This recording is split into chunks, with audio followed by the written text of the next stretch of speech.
अस्सलाम वालेकुम प्यारे बच्चों। आइए इस किताब कहकशां में से आज तीसरी कहानी सुनते हैं।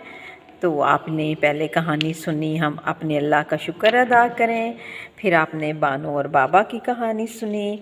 आज हम सुनते हैं कहानी, और कहानी का नाम है चूज़ा और चूहा।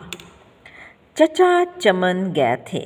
चांद रात को घर आए, चने चलगोज़े और चूड़ियाँ लाए।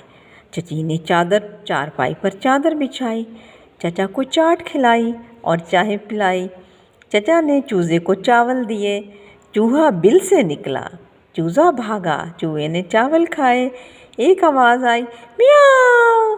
चूहा भागा, चूज़ा हंसा और चावल खाने लगा। ये तस्वीर में देखें आप, ठीक है। ये चूज़ा है और ये चूहा है।